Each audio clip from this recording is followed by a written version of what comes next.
Assalamu alaikum students, this is SST class 7. We are on chapter number 8 and the chapter name is Ocean and Sea. In previous lecture we read about ocean and seas and we got information about waves, tides and currents. Now in today's lecture we will read waves in detail.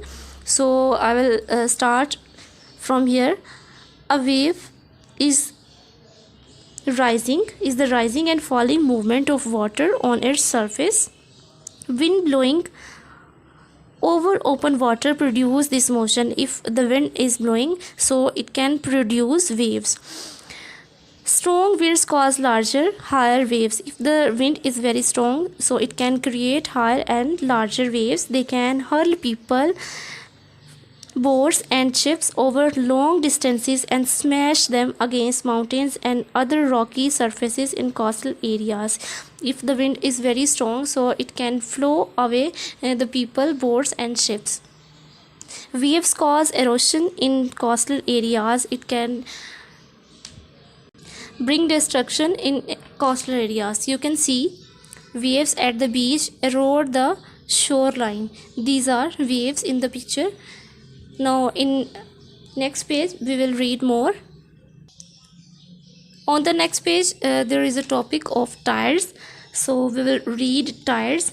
If you have spent a day at the beach in Karachi or on beaches along the Sindh and Balochistan coastline, you must have seen waves of different strengths crashing on the land. You can see tides, a type of tides in the picture you can see.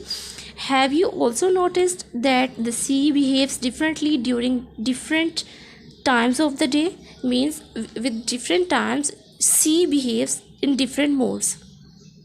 Sometimes strong waves come right up to the edge of the beach, and then as the day advances the water gradually pulls back a long way.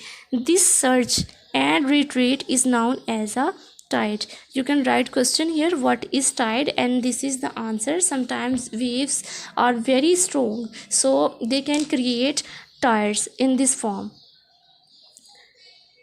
Tides form because of gravity. Tides are the result of gravity. We learned about gravity in 6th class. We know that the earth has its own gravitational pull, earth has gravitational force.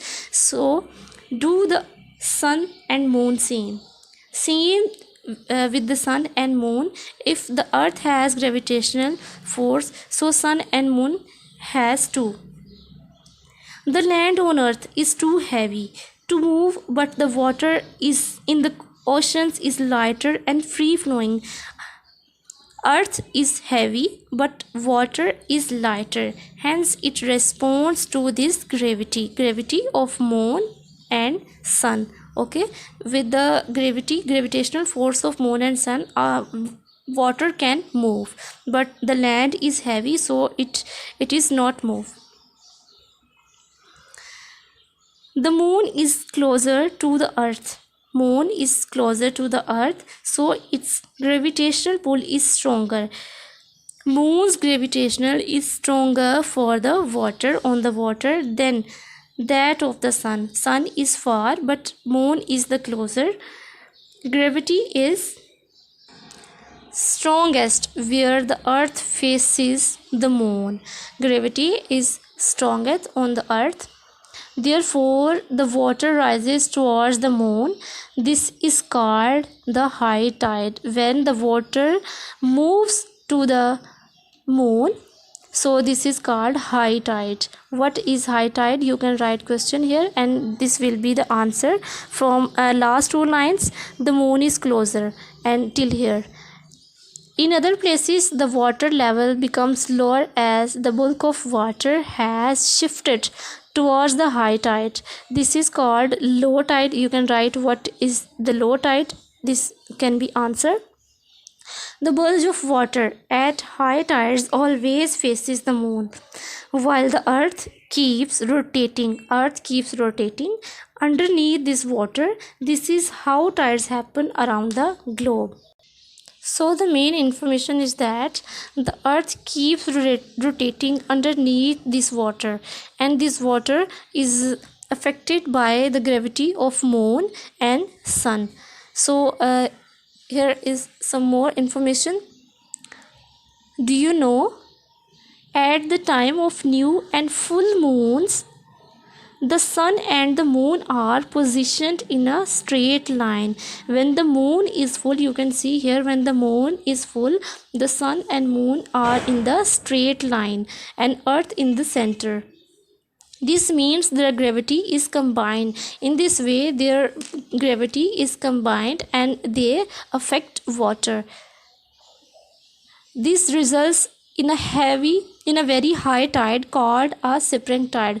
You can write what is the spring tide. Means when the gravity of sun and moon is combined, it creates the spring tide.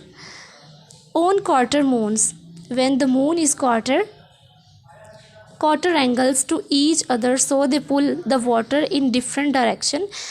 They can pull the water in different direction, affecting each other's forces.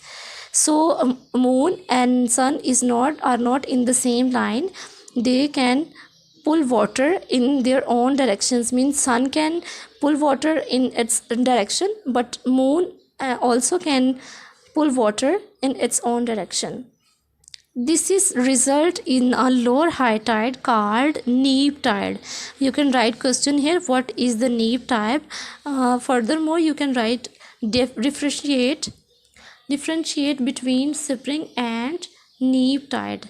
This can be long question, and in the short questions you can write two questions: define spring tide and the neap tide. Okay, you can write these answers. So in today's lecture we read about the waves. Waves are caused by the motion of wind, and tides are the result of the gravity of moon. Okay, and in next lecture we will read furthermore about this topic. So keep learning your lesson. Okay, Allah Hafiz.